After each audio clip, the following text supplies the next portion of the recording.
Good morning, good afternoon, and good evening, and welcome back to the channel.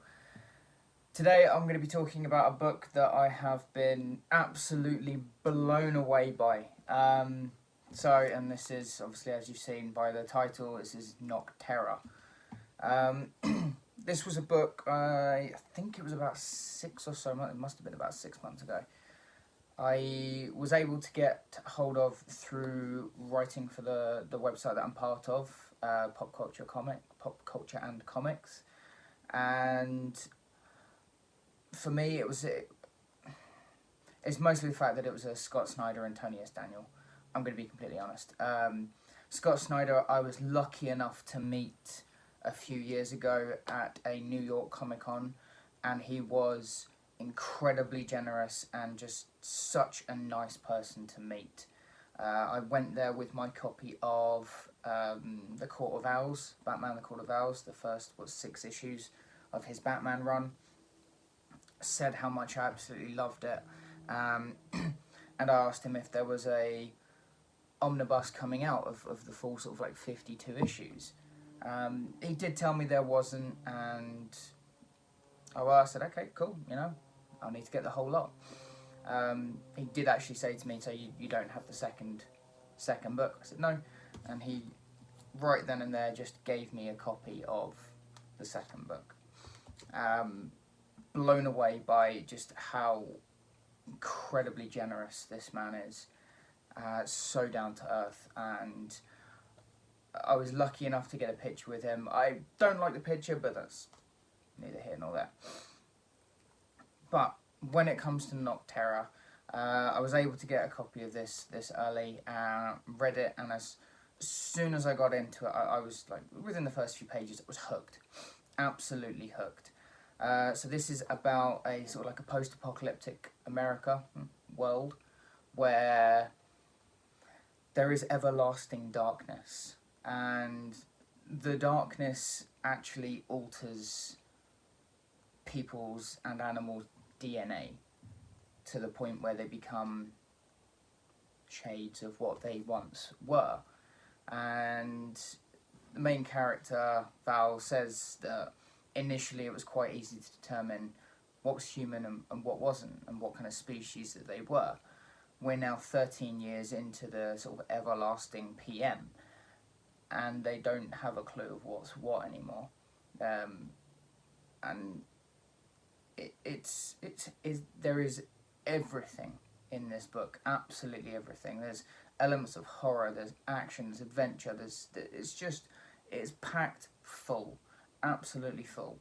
And it has got to the point where in my written reviews of it, there's nothing I can say. There is very few books out there that you would call as almost perfect or even perfect. Now there's the odd little thing that I'll catch here and there about the book and just about the issues and just go, not too sure about this, not too sure about this. But over the past, I would say, year or so, I've been reading a lot of books from multiple different publishers, and I've come across some books that are, I don't want to say poorly written, but not well presented when it comes to their writing.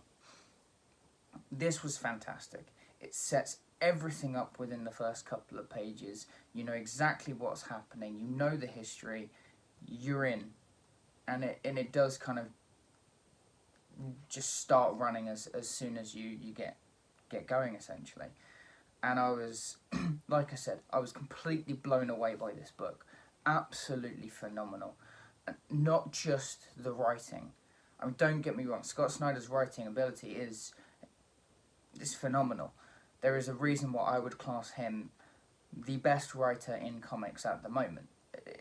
I don't even think there's any kind of competition there. But Tony S. Daniel, his artwork is just absolutely immaculate, down to the point where even the tiniest of panels, you get so much detail out of it. I mean, I'm reading it on a PDF, and I can zoom into a very small panel, and it looks stunning, absolutely stunning. Maybe I should actually open this up. So yes, I did actually get myself 3 copies. I had to.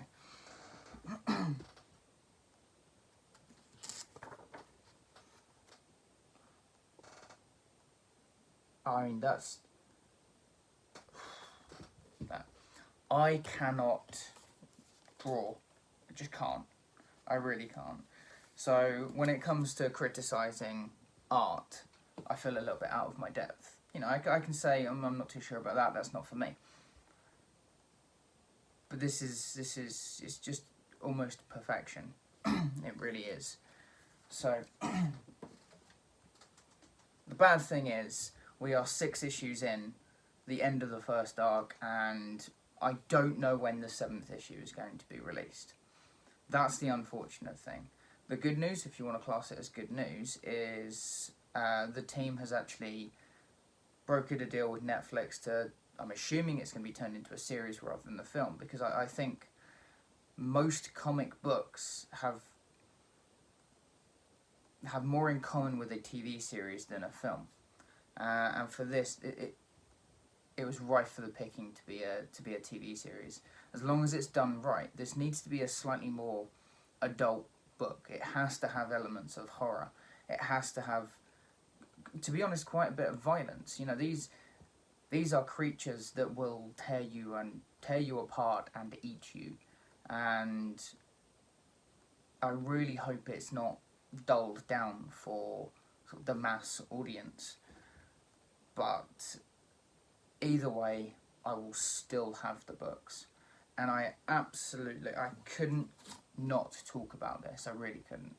I just need to hold it up because I just think it's just stunning. It's absolutely stunning. What I will say is, for anyone who is curious to read along on my reviews, I try not to make them as sort of full of spoilers, so I will link into the description the review I did for issue 1. That's this one. I cannot recommend this book enough. I really can't.